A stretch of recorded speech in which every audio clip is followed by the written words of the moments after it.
We're going to look at Cimphony's transformation functionality and how we can use that to create CIM data from another data format, in this case an IEEE test model. We'll also be looking at how we can work with the local repository rather than files for running through different processes within Cimphony. To start off with, we need our test data. So what we've added to Cimphony is some example networks. If we do File, New, Other, if we go into Cimphony and Examples, we have our Network Examples project. Clicking Next allows us to name this. We'll call it Example Networks. And here in our Project Explorer, you can see we have our example networks and a number of different folders that contain network files in different formats from different sources. We are concerned with IEEE Common Data Format. We've a number of files here. For the purpose of making our life a little simpler, we will take the smallest one, the IEEE 14 bus. Double clicking on the file brings it up into the Cimphony browser. We could show the raw text in the text editor, and you can see here it's just following standard IEEE format. Here instead we can navigate through and view our buses and branches, the zones and the areas. Alternatively, we can load up objects within a table view. So here we can view all of the buses side by side.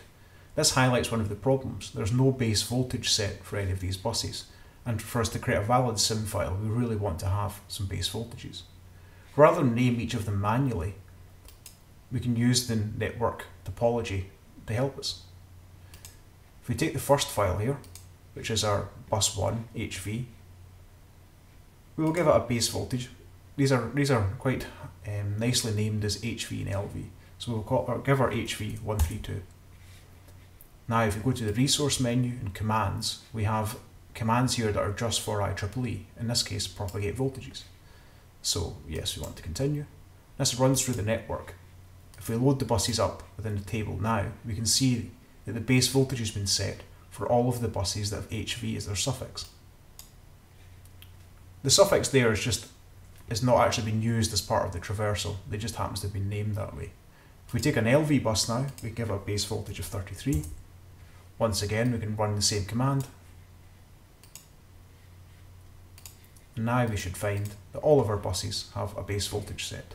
So this model is now ready to be converted into CIM.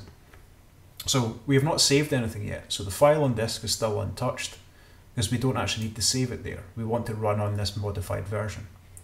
We're also going to save our results into our local repository. So rather, we want to create a folder within the database to store the resulting CIM data. So we'll create a repository folder and we'll call it IEEE 14 bus. So now if we expand it out, we can see we've got our IEEE 14 bus folder. It's blank with no resources. Here at the top in our resources menu, we have a shortcut to transform one or more resources. We have a number of transforms for different formats and models. We want our IEEE Common Data Format. So we want the IEEE Common Data Format to CIM15. We'll give a system base MVA of 100.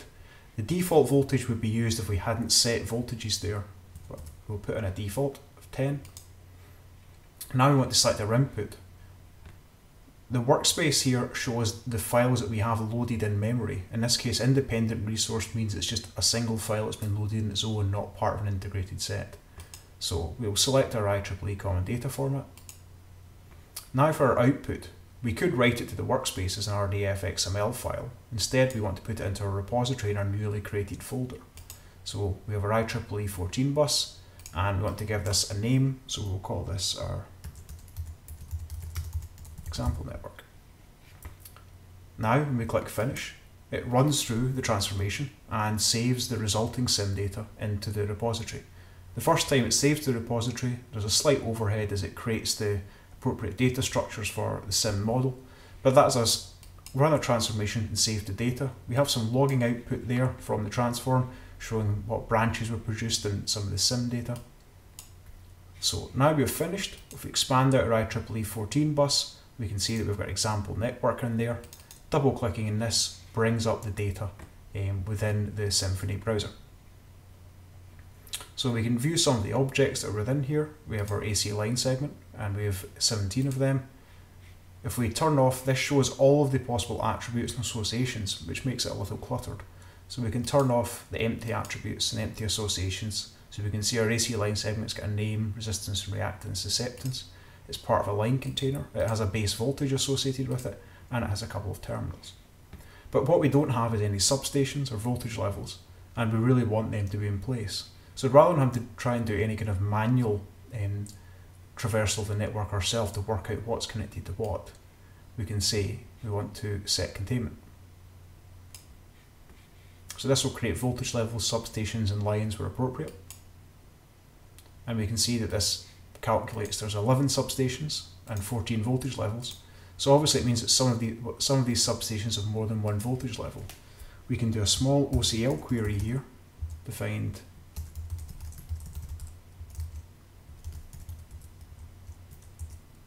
and we can see there's two substations here that have more than one voltage level.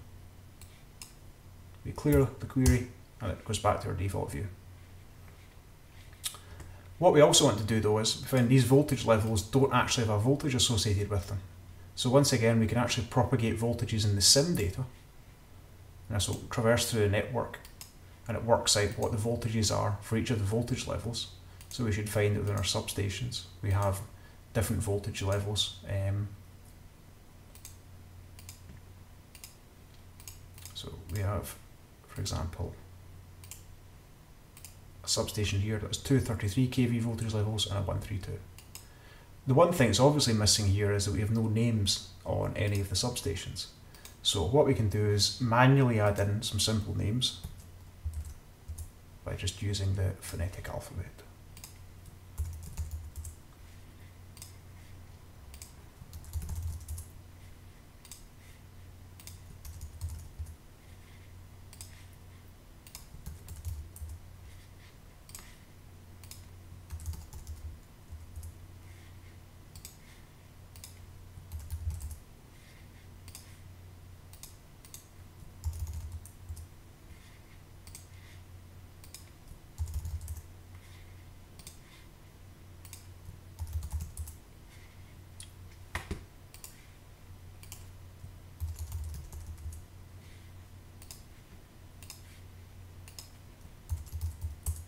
So that's us named all of our substations.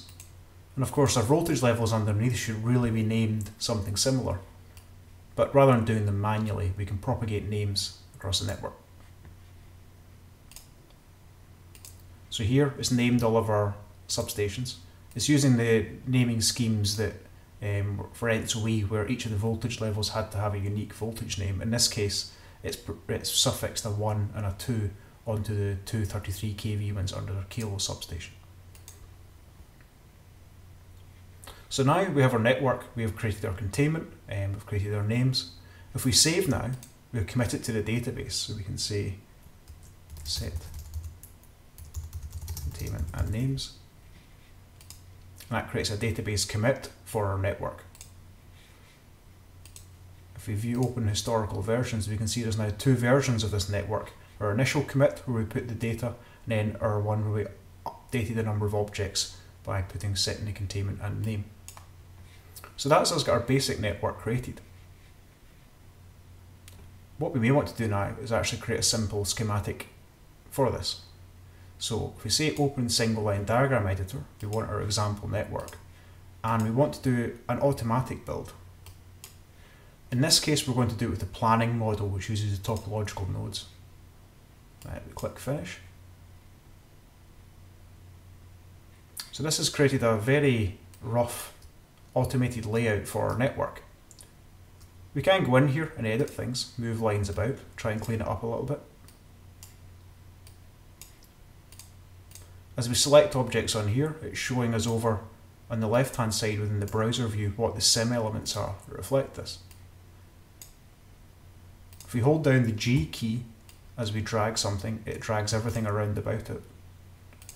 We can see here that perhaps some of the buses with the transformers are a little far apart.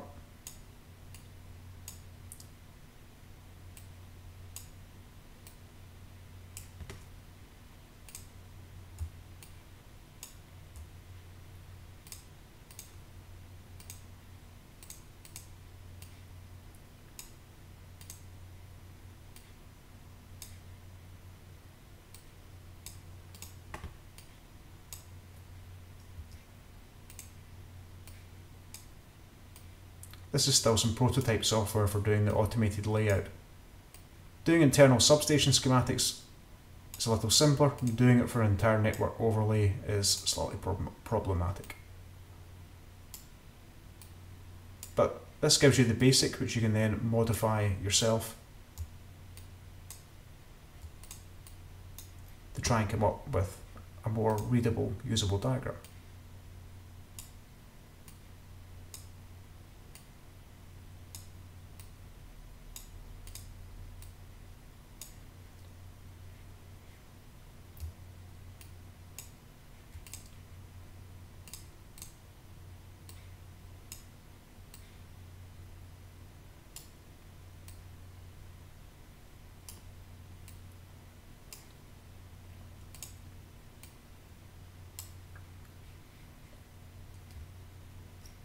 So the diagram is now starting to look a little bit more usable. If we hit save within the diagram, it populates our CIM diagram objects over here within our data. So we have diagram elements and a diagram which has a default name of just diagram. We'll call it network overview. Once again, we can save this into the repository.